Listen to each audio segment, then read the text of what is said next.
नमस्कार दोस्तों, अपनी हॉरर दुनिया चैनल में आप सभी का स्वागत है। दोस्तों, आज मैं वापस आ गया हूँ एक जंगल की बहुत ही ज्यादा। लेकिन कहानी शुरू करने से पहले अगर आप सभी को वेंडिगो और स्किन वॉकर की स्टोरी सुनना अच्छा लगता है तो आप सभी के लिए एक गुड न्यूज़ है। दोस्तों, अब तक आपने कहीं पर भी इनकी जब भी स्टोरी सुनी होगी या जिससे भी सुनी होगी, वो कोई ना कोई सोर्स से ही वीडियो लाते, चाहे वो रेडिट से लाए हो या चाहे जहां से। लेकिन अब मेरे एक अमेरिकन दोस्त जो कि नवाजो ट्राइब से ही है, अब वो मुझे खुद वेंडिगो की रियल स्टोरी बताएंगे और वो अपने वहाँ के एल्डर्स यानी बुजुर्ग लोगों से बात करके मुझे ज़्यादा से ज़्यादा इन्फॉर्मेशन देने की कोशिश करेंगे। तो अगर आप सभी को इन सब के ऊपर स्टोरीज सुनना पसंद है तो आप सभी लोग अभी चैनल को सब्सक्राइब करके बेल नोटिफिकेशन को ऑन कर दीजिए, ताकि जब भी मैं इसके ऊपर वीडियो अपलोड करूं आप लोग इसे मिस ना करें। मैं इसके ऊपर जल्दी ही अपने उस दोस्त से बात करके वीडियो लाऊंगा। तब तक चलिए एंजॉय करते हैं आज की अपनी ये स्टोरी को। मुझे बचपन से ही मेरे पापा और दादाजी हंटिंग, कैंपिंग और इत्यादि सिखाते आए हैं।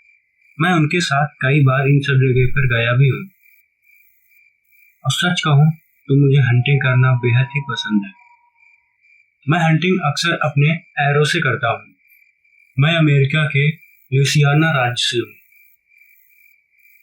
और जो आगे की मैं स्टोरी आप सभी को बताने वाला हूँ, आप सभी मानो या ना मानो, लेकिन मैं दावे के साथ कह सकता हूँ कि ये चीज बहुत ही ज्यादा खतरनाक थी।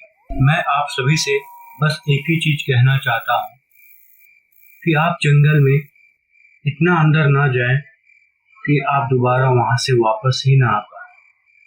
तो हुआ एक दिन ऐसा कि मैं दिसंबर के महीने में शिकार खेलने के लिए अपने पास के जंगल में गया।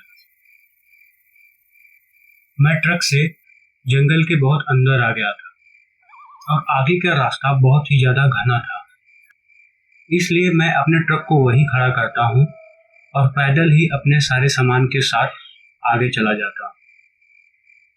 मैं अपने ट्रक से थोड़ी दूर पर और आता हूँ और वहीं पे अपना कैंप लगा लेता हूँ। ना जाने क्यों उस दिन मुझे अंदर से आवाज आ रही थी कि मुझे यहाँ से जाना चाहिए। आप जरा कल्पना करिए कि आप बीच जंगल में दिसंबर के मंथ में घने कोहरे के बीच में आप उस घने जंगल में अकेले हो और आसपास शायद कई किलोमीटर दूर तक भी कोई नहीं। मैं इन सब परिस्थितियों में पहले भी रह लिया हूँ, इसलिए मैंने अपने आप को समझाया कि मैं पहले भी ऐसा कर चुका हूँ। तो जैसे तैसे मैं उस जगह पे अपना टेंट लगाता हूँ और वहीं बैठकर अपना डिनर करता हूँ। खाना खाने के बाद मैं अपने टेंट में ही सो जाता हूँ। चारों तरफ कीड़ों की आवाज आ रही थी, शायद कुछ सियार भी थे। मैं सो गया था और फिर जब मेरी आंख खुली तो चारों तरफ एकदम सन्नाटा था। उस टाइम सुबह के शायद से 4 के करीब बज रहे होंगे। आमतौर पर इतना ज्यादा सन्नाटा किसी खतरे को दर्शाता है, इसलिए मैं तुरंत ही अपना गन और एरो लिया और अपने टेंट के थोड़ी आगे जाकर जांच करने लगा। मुझे लगा कि हो सकता है कोई जंगली जानवर हो, जैसे कि भालू या कुछ भी, तो मैं उसे अपने बंदूक या एरो से मारकर यहाँ से भगा दूंगा। और जैसे ही मैं थोड़ी दूर पर जाता हूँ, मुझे अपने से करीब 200-250 मीटर दूरी पर एक हिरन दिखाई देता है। वो हिरन बहुत ही ज्यादा अजीब व्यवहार कर रहा था। मेरा मतलब जैसे कोई इंसान दारू पीकर इधर उधर झूमते हुए चलता है, ये हिरन भी बिल्कुल उसी तरीके कर रहा था और साथ ही साथ बार बार अपना सर उठा करके अपने आसपास का जैसे माहौल को जानने की कोशिश कर रहा था। इस हिरन में मुझे एक अजीब बात ये लगी कि इसका पूंछ बिल्कुल सफेद रंग का था। मैंने आज तक ऐसा हिरन कभी नहीं देखा था। ये दिखने में बेहद ही कमजोर लग रहा था। मुझे लगा कि मैं इसे मारकर अपने घर पर इसे एक अवार्ड की तरह ले जाऊंगा, क्योंकि शायद ही ऐसा हिरन किसी ने देखा हो।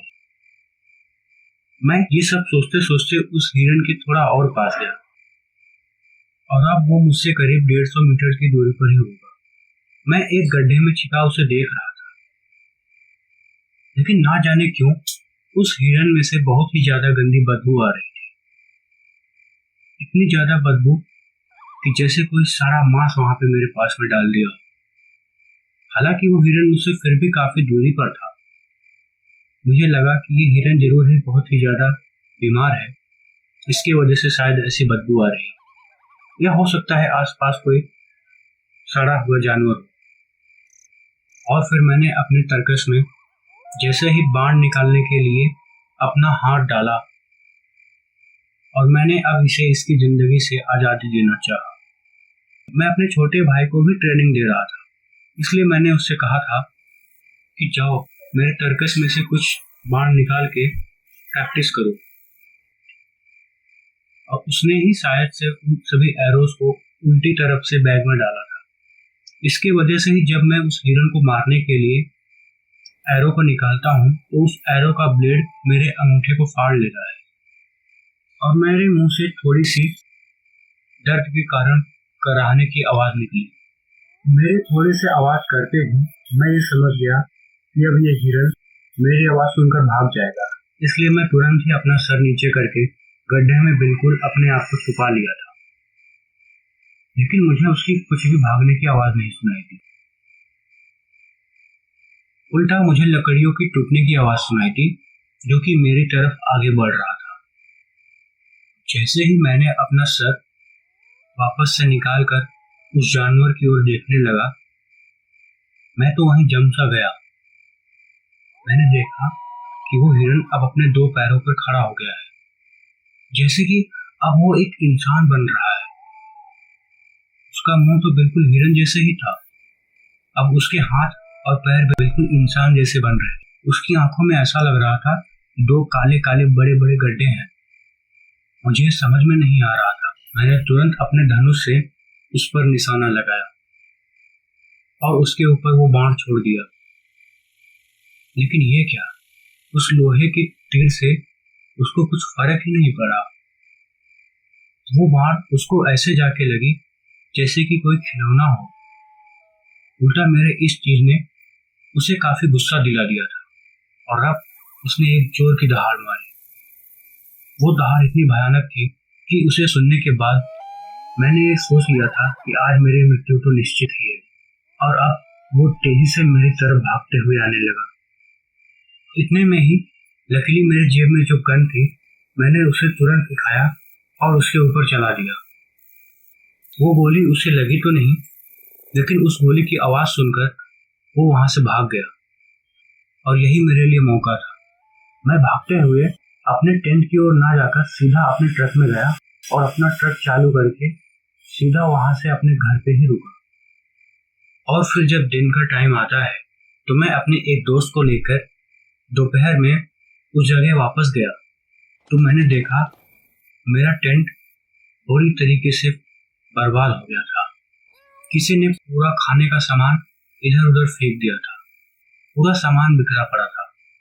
और फिर जब मैंने अपने साथी दोस्त को उस जानवर का हुलिया बताया, तो उसने कहा कि शायद ये एक वेंडिगो हो सकता है, या फिर ल्यूसियाना रूगरोथ। ये भी एक तरीके का वेयरवॉल्फ जैसा ही क्रिएचर होता है। तो दोस्तों, कैसी लगी आपको आज की कहानी? कमेंट करके जरूर बताइए। मिलता हूँ आप सभी से नेक्स्ट वीडियो में। तब तक के लिए टेक केयर।